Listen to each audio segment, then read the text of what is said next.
Well, hello and welcome to the channel. Today, I was thinking about reading a little bit. We're right at the end of this book. We're about to end the TankGirl Armadillo saga. This is a big deal. Been reading this book for a while. Holy crap. But very excited to finish it and get to this last chapter.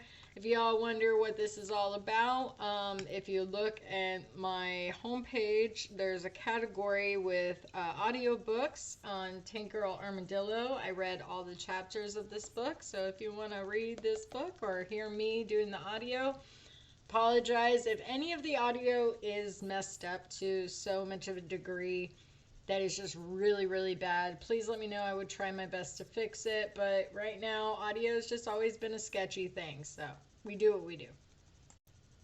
So also, we are doing chapter 56, Smoke Fast, Look Cool, and Leave a Short Butt.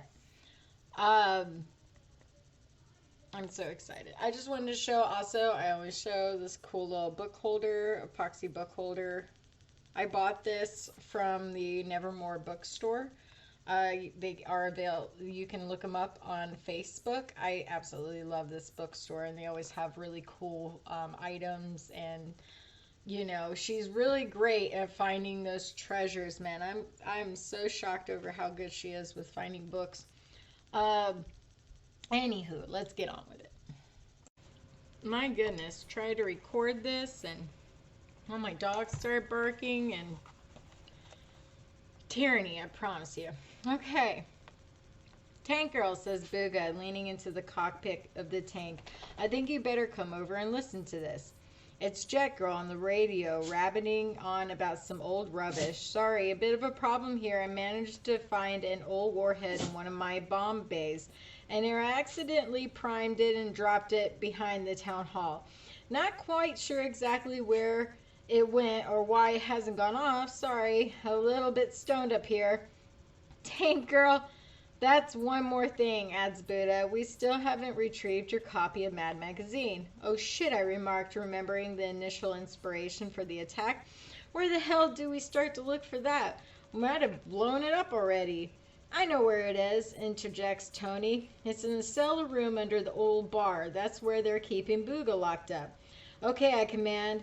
Booga, Tony, you're coming with me. The rest of you get on board in the jet and meet me at Fred's Cafe in about 20 minutes. We start walking. It's not far to the old bar. There it is. Man, there's not much left of it. I hope we can still get in. Tony is scrambling his way through the rubble, doing the best he can with only one hand. He struts over to us. Hey, I found the passage. We run straight over. Underneath a smashed-up door, there's a dark and dusty stairwell. I'm not going down there, I declare. My shirt's scared of the dark. I've got an idea, says Booga. He takes Tony by the arm and leads him over to the car wreck. He ducks Tony's toilet roll into the puddle of petrol that is pissing out of the fuel tank. They come back over. Got a light? asks Booga. Yeah, sure, I reply, handing him my trusty Zippo. He raises up Tony's arm and puts a flame to the fuel-soaked bog paper. I'm sure this is going to work out great.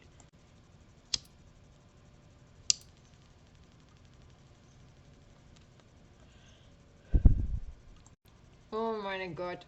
I like this, not realizing I had nothing to put it out with, so now we must smoke and continue.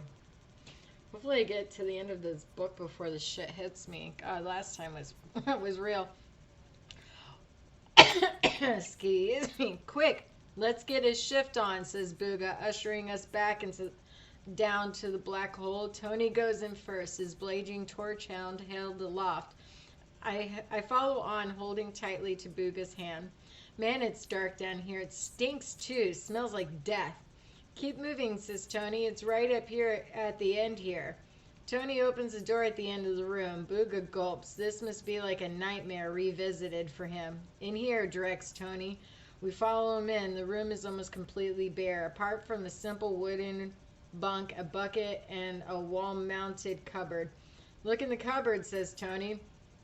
I look, there's a toothbrush with some brown stuff in it, a pack of cigarettes, and my copy of Mad. Thank God. There's another magazine inside of it. Hey, Booga, what's this? I asked. The November issue of Ginger Mingers. Anything to do with you? Booga turns bright red and shrugs his shoulders. Never seen it before in my life, he says.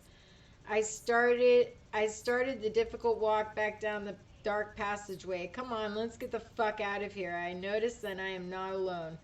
I go back to the room. Bastards, I shout. Booga and Tony are smoking tabs from the packet in the cupboard. Booga has tried to smoke his so fast that he turned into a 3-inch long stick of ash. Give me one of those, you bastard, I demanded. I slowly sipped the cigarette out of the pack. It looks good, still fresh. I calmly place it between my wanting lips. Feels good. Booga lights me. Oh my God, yes. I'm giving up New Year's resolutions. They're bad for my nervous system. Let's go. We make our way past several doors and openings. What is that noise? Asked Booga, motioning to a closed door. There's a someone in there. Well, take a look then, I reply, too scared to look myself.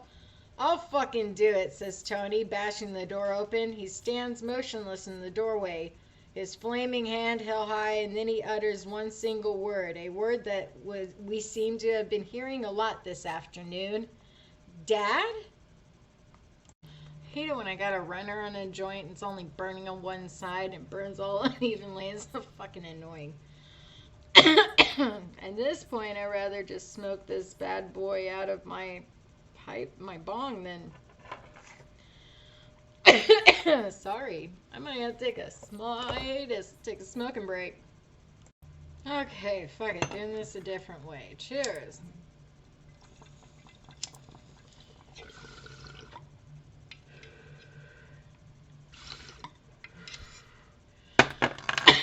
Let's get on with it, shall we? Me and Booga take a look inside, and sure enough, there's Tony's dad, the real Evan Stevens, bound and gagged in a straight back chair. Look, Tony, I said hurriedly, we love to stick around and help you untie your dad and everything, but the town can blow up any second, and I can really use a cup of tea, so see you later.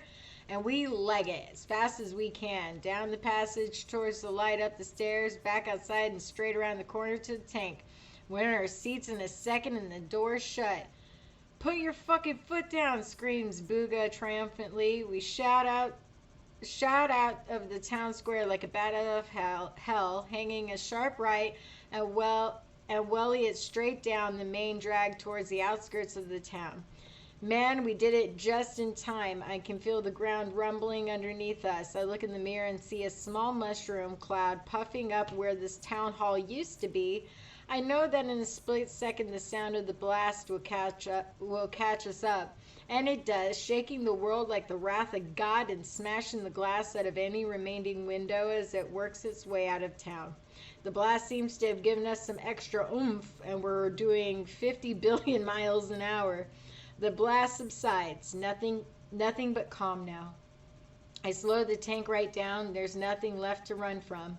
Do you think that Tony and the real Evan Stevens would have managed to get out before it went up? Asked Booga in a worried frown. I don't know, I replied casually. Why don't you ask someone who gives a shit?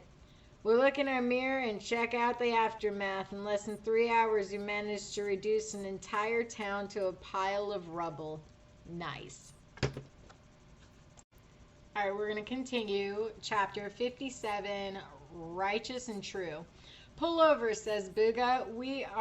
As we trundle past the sign that says, Welcome to Chankers. There's a little amendment I need to make. I stop right by the sign and Booga hops out. He reaches into the long side pocket of his trousers and whips out a can of spray paint. He spins it expertly in his palm, snatches hold, and pops the lid off. He gets to work on the sign, moving quickly with the expertise of a seasoned graffiti artist. He jumped back in the tank and he gives me a smile. Done, he says with a note of self-satisfaction. I drive away slowly and check out his handiwork in my mirror. It takes a few seconds to figure out what the modified text find out the modified text. It reads, Welcome, you wankers. Okay, chapter 58. Oh, yeah.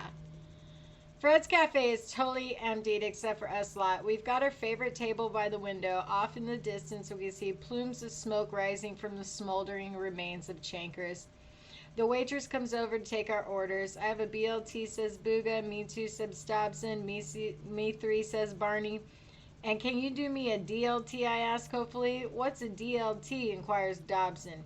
Dog shit, lettuce, and tomato, replies Booga.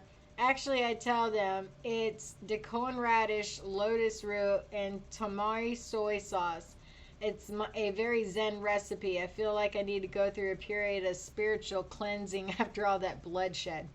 Fucking hippie, requires Dobson to Booga.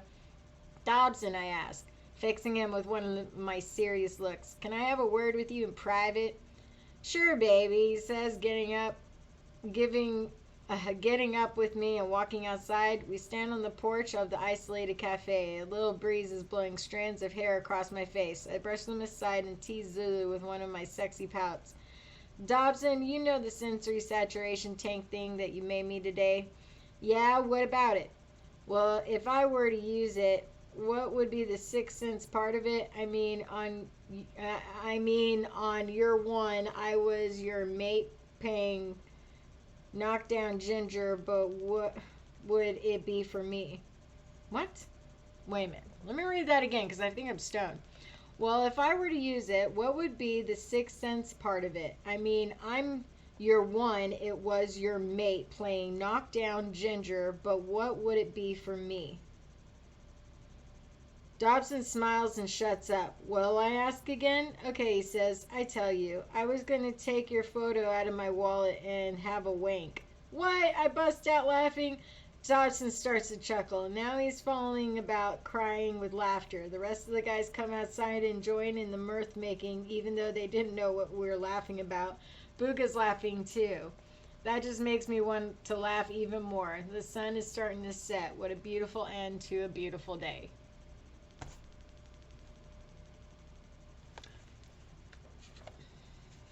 Too high for this fucking, I swear to God, too high for this book. Alright.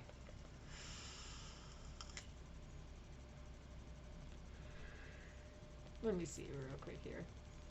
What is... Okay, no, this is still, there's still one. Chapter 59, the one thing that never changes.